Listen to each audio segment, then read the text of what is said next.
Oui, merci.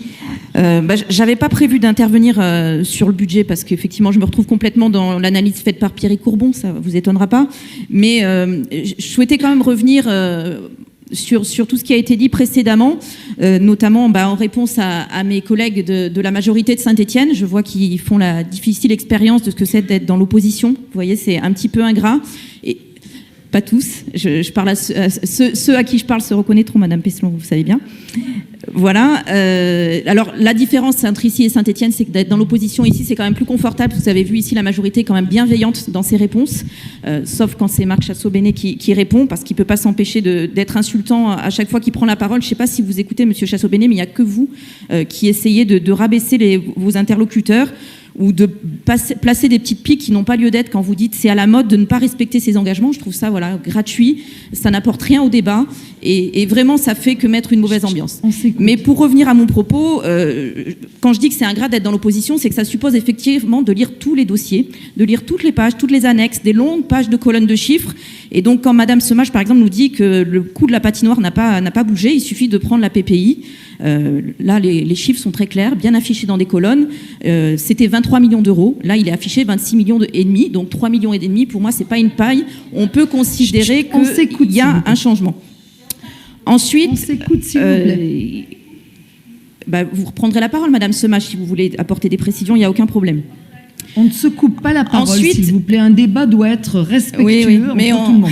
On a l'habitude à Saint-Étienne que ça se passe comme ça. Alors, pour revenir à la métropole, moi, ce que je voulais dire, effectivement, c'est que puisque vous allez avoir un débat extrêmement intéressant à la conférence des maires et que malheureusement, je ne pourrai pas y participer, je voulais quand même apporter une petite réflexion, une petite contribution à vos futures réflexions, à savoir que par rapport à tout ce qu'on a entendu aujourd'hui, il ne faudrait pas dramatiser outre mesure les enjeux autour de la patinoire. Parce qu'effectivement, il y a un choix à faire aujourd'hui, qui n'était pas le choix qui a été fait en 2020. On le constate tous, il y a des changements. Mais c'est la vie, il y a des changements. C'est un peu ce qu'a dit Christophe Favergeon, qui explique pourquoi en 2020 il était pour, et aujourd'hui il considère effectivement qu'il faut peut-être faire autrement, parce que la vie change, et la vie change très vite. Et le réchauffement climatique s'accélère de manière incommensurable. Les choix que doivent faire les collectivités aussi s'accélèrent, parce que l'environnement est de plus en plus compliqué. Ça a été rappelé au début par Madame Fayolle. Donc effectivement, on ne peut pas faire aujourd'hui comme si on était dans la même situation qu'en 2013, quand Gaël Perdriau a promis aux Stéphanois qu'il y aurait une grande patinoire olympique à Saint-Étienne, parce que les enjeux ne sont pas les mêmes. Mais ces enjeux, il faut les mettre à leur juste mesure, parce que moi j'entends des mots aujourd'hui qui sont plaqués sur cette patinoire, on lui fait porter beaucoup de choses à cette patinoire. Alors si vous la construisez, faites des fondations solides, parce qu'aujourd'hui on veut lui faire reposer sur elle l'attractivité de notre territoire, l'image de Saint-Étienne, et même jusqu'à l'esprit métropolitain qui serait altéré si on ne faisait pas cette patinoire. Alors, une patinoire, c'est un bel équipement. Moi, je suis originaire d'une ville, Nice, les Alpes-Maritimes, où il y a une patinoire, une équipe de hockey sur glace. Et effectivement, j'ai eu la chance à l'école de pouvoir faire du patin à glace. Et c'était chouette. Et c'est vrai, c'est chouette. Et mes enfants, quand ils sont allés à la patinoire à Saint-Étienne, c'était chouette. Mais est-ce que c'est absolument vital? Est-ce que c'est absolument indispensable? Il y a des communes qui, aujourd'hui, renoncent à ce type d'équipement. Il y a des communes, effectivement, qui ne disposent pas de patinoire et pour lesquelles l'attractivité reste entière. Voilà, à Nice, c'est pareil, on faisait beaucoup de beach volley. Il n'y en a pas à Saint-Étienne, il y a des choses qui existent en regard de l'histoire, des réalités géographiques. Saint-Étienne n'est pas Lyon, Saint-Étienne n'est pas Paris, Saint-Étienne n'est pas Grenoble, Saint-Étienne est Saint-Étienne. Et c'est pour ça que quand on parle de vélodrome, c'est pour faire référence à cette histoire qui est effectivement plus proche de l'identité stéphanoise, le vélo, le cycle, que ne peuvent l'être les sports de glace. Alors bien évidemment on voudrait pouvoir tout faire, du deltaplane, du vol à voile, du kitesurf, ça serait chouette. Mais on est à Saint-Étienne et effectivement aujourd'hui les contraintes qui pèsent sur notre territoire sont extrêmement lourdes. Donc il faut faire des choix, et faire des choix, c'est renoncer, et effectivement c'est bien triste. Et c'est certainement triste pour les personnes que vous évoquiez, Monsieur Chassot-Bénet, qui se lèvent tôt le matin, qui ont une passion, qui y croient, et qui ne peuvent déjà plus faire ça à Saint-Étienne au regard de l'équipement qui existe aujourd'hui.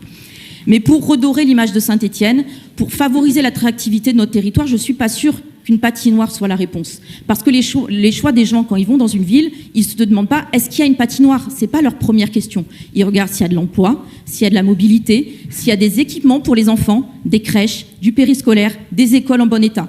Et effectivement, peut-être aussi des activités sportives. Mais je ne suis pas sûre que la patinoire, d'autant plus qu'on regardait les chiffres tout à l'heure, c'est 50 000 personnes en France qui sont licenciées dans des sports de glace. Donc même si tous les licenciés, 33 000 en 2017, alors je revalorise de moi-même, Mais même en mettant la barre très haut, même si tous ces gens venaient à Saint-Étienne, ce qui est loin d'être le cas, on l'imagine bien, ce n'est pas ça qui participerait d'une nouvelle vitalité et d'un rebond démographique de notre commune.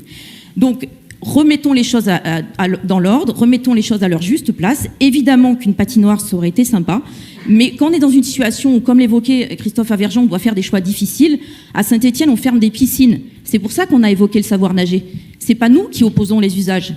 Aujourd'hui, le maire de Saint-Étienne fait le choix de fermer des piscines parce qu'il n'a plus les moyens de les entretenir et de les faire tourner. Et effectivement, s'il doit y avoir de l'argent public quelque part, nous sommes de ceux qui pensons qu'il vaut mieux maintenir des piscines parce que tout le monde en a besoin. Et là, c'est vital. Il y a encore trop d'enfants qui meurent chaque année pour des raisons de noyade. La patinoire, c'est moins risqué si on ne sait pas patiner, même s'il y a des fois du verglas sur les trottoirs. Mais pour être plus sérieuse, effectivement, le fait de devoir faire des choix, vous êtes bien placé pour le savoir, collègues de la majorité de Saint-Étienne, il y a des choix douloureux qui doivent être faits et vous ne pouvez pas dire que la patinoire, c'est ce qui va mettre en miettes l'esprit métropolitain. Ce qui est proposé par plusieurs personnes ici, de dire que remettons cet argent qu'on ne va pas mettre sur la patinoire sur d'autres choses qui concerneront tout le territoire et notamment aider les communes à mettre en état, en sobriété énergétique leurs bâtiments, ça c'est de l'esprit métropolitain. C'est de permettre de dire que le pot commun de la métropole est bénéficié à tout le monde. Il ne sert pas qu'à payer les promesses de campagne du maire de Saint-Étienne. Voilà, donc si c'est ça le nouvel esprit métropolitain, moi j'y adhère. Et je pense effectivement que quand on parle de l'argent qui est gâché, effectivement, il y a eu des études qui sont faites. Les études nous permettent aujourd'hui de dire qu'on n'a peut-être pas besoin de cet équipement et qu'il faut peut-être le mettre ailleurs. Donc, ce n'est pas complètement gâché. Par contre, on économise non seulement des sommes importantes en investissement, mais aussi le 1 million d'euros en fonctionnement chaque année et à vie qu'il faudra payer si on se paye cette patinoire.